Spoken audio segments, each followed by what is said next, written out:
बारिश की बूंदें जब गिरती है ज़मीन पर, मोगरे के फूलों की खुशबू बिखरती है हवाओं में। तो आज इसी मोगरे के फूल के ऊपर एक जानकारी, जैसे कि बारिश का सीज़न है और मोगरे के फूलों की हर तरफ खुशबू फैली हुई है। तो Rajni kitchen garden and vlog में आप सबका तहे दिल से आगमन। मोगरा, जिसे मोतिया या चमेली के नाम से भी जाना जाता है और इसे इंग्लिश में कहते हैं जैस्मिन, यह कई चीज़ों में काम आता है, जैसे घरों में अगरबत्ती, धूप बत्ती और जो रूम फ्रेशनर्स होते हैं उसमें भी इसकी खुशबू डाली जाती है। और जो परफ्यूम होती है वो तो है ना, और भी कई काम इसके होते हैं। तो इसकी बहुत ही अच्छी सुगंध होती है। कुछ इसी की ही जानकारी आज जितनी भी मैं जानती हूँ थोड़ी बहुत, उसके बारे में आप सबके साथ इसकी जानकारी शेयर करती हूँ। मोगरा का फूल जो कि गर्मियों में आप लगा सकते हैं और गर्मियाँ तो ये सहन कर जाता है मोगरे का फूल। फिर ये बरसात जैसी आने वाली होती है वैसी ये अपनी हर एक पत्तियों के साथ कलियां लेकर के आता है और कलियों में बनते हैं फूल। बहुत ही सुंदर इसके फूल होते हैं, मोतियों की तरह, और जिसे इसकी कलियों का यूज होता है हमारे गजरे में।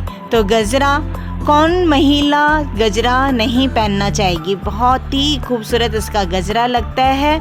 तो गजरा भी इसका बनाया जाता है और कई चीज़ें महिलाओं के सौंदर्य को निखारने में इसका विशेष इस्तेमाल किया जाता है। तो मोगरे की केयर की जाती है, जैसे कि गर्मियों में जब ज़्यादा तेज़ धूप होती है तो हल्का सा इसे आप छांव में रख दीजिए। बहुत ज़्यादा तेज़ धूप में, जैसे कि दिल्ली की जो तेज़ धूप होती है उसमें यहाँ ख़राब होने के इसके चांसेस होते हैं। और ठंडियों में तो ये एक गहरी नींद में चला जाता है यह पौधा। तो उस समय आप ये ना सोचिए कि ये ख़राब होने लग गया है पौधा। इसकी प्रूनिंग कीजिए आप और फिर इसे एक साइड में आप भूल जाइए कि ये पौधा भी आपके पास में है। बहुत ही कम पानी लगेगा इसमें, और खाद भी उन दिनों में आप इसे हल्की से एक बार खाद दे दीजिए और फिर इस पौधे को एक साइड में रख दीजिए। और फिर जैसे ही अप्रैल का महीना आएगा, मार्च अप्रैल के महीने में आप इसकी थोड़ी सी गुड़ाई करके इसमें जो नॉर्मल खाद होती है किचन वेस्टेज जैसे, और यहाँ तो काऊ डंग्स हो गए, वो सब हो गया, वो भी आप इसमें डाल सकते हैं। अब इसके लिए हमें पॉट चाहिए होता है 10 इंची से लेकर के 12-13 इंची तक इसका गमला चलता है, और नहीं तो इससे छोटे गमले में यहाँ पनप नहीं सकता पौधा, थोड़ा छोटा रह जाता है। और ये देखिए, ये ज़मीन में लगाया हुआ पौधा है। मेरे जैसे गमले में यह पौधा था, लेकिन यहाँ ठंडियों में जब ख़राब सा होने लग गया था तो मैंने इसे पार्क में लगवा दिया था। तो पार्क में इसलिए मतलब इतना सुंदर हो चुका है कि इसकी बेल एक पेड़ से लिपट करके ऊपर जा रही है। तो बहुत ही खूबसूरत लगता है यह पौधा, और इसके फूल रात के समय ही सबसे ज़्यादा खिलते हैं। और इसकी सुगंध जब हम रात को नाइट वॉक करते हैं तो इसकी सुगंध बहुत दूर दूर तक फैली हुई रहती है। और एक पौधे से कई हम इसके पौधे भी बना सकते हैं ब्रांच से। जैसे कि आजकल बरसात है तो बरसात में आप इसकी एक हेल्दी सी ब्रांच लीजिए और उससे नॉर्मल सॉइल ले लीजिए और उसमें थोड़ी सी जो भी आपके पास में अवेलेबल खाद है वो डाल दीजिए। चाहे सरसों की खल्ली थोड़ी सी डाल दीजिए और काऊ डंक डाल दीजिए, तो बहुत अच्छा उसका रिजल्ट आपको देखने को मिलेगा। तो इस तरह से इससे कई आप पौधे बना सकते हैं। और अगर जो आपको इस तरह से बेल नहीं चाहिए तो इसकी प्रूनिंग आप करते रहिए, तो एक ये बहुत ही शानदार सा गमले के लिए पौधा तैयार हो जाएगा। तो देखिए कितनी प्यारी प्यारी इसमें कलियां निकली हुई हैं और इन्हीं कलियों से बनता है हमारे गजरे। और जब भी आप कभी भी गजरा लीजिए तो कलियों वाला गजरा लीजिए, क्योंकि अगले दिन फिर उसमें फूल बन जाएंगे वो गजरे। तो अब इसमें कई प्रकार के ये होते हैं, जैसे एक होता है स्टार टाइप का, तो सबसे खूबसूरत पौधा इसका यही वाला होता है, जिसकी थोड़ी सी गोल सी पत्तियाँ होती हैं, फूल भी गोल गोल से आते हैं इसमें, क्योंकि इसकी खुशबू बहुत अच्छी होती है। और जो स्टार वाला होता है उसमें खुशबू इतनी अच्छी नहीं होती है।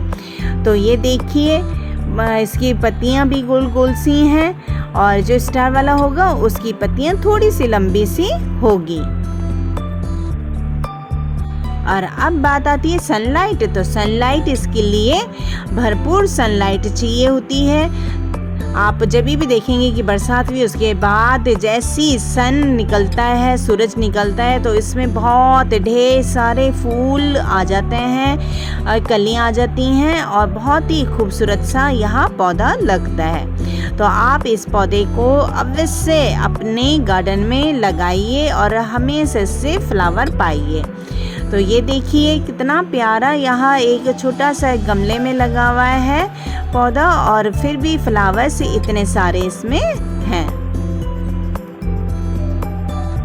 और जहाँ तक वाटरिंग की बात आती है, तो वाटरिंग जो भी हमारे पास में इसका फूलों का सब्जियों के वे जिन में कलियां निकलती हैं उसमें वाटरिंग बहुत ही कम की जाती है। तो आप इसमें कम वाटरिंग कीजिएगा। जैसी सॉइल आपको सूखने से लगे कि ये सूखी हुई सॉइल हो गई है, तभी आप इसमें वाटरिंग कीजिएगा। और देखिए ये गोल गोल पेटल वाली है, तो बहुत ही ये सबसे खूबसूरत लगती है गोल गोल पेटल वाला फ्लावर। तो आपको यहाँ फ्लावर ज़रूर से ले लेना चाहिए आजकल, और अपने गमले में ज़रूर से लगाना चाहिए।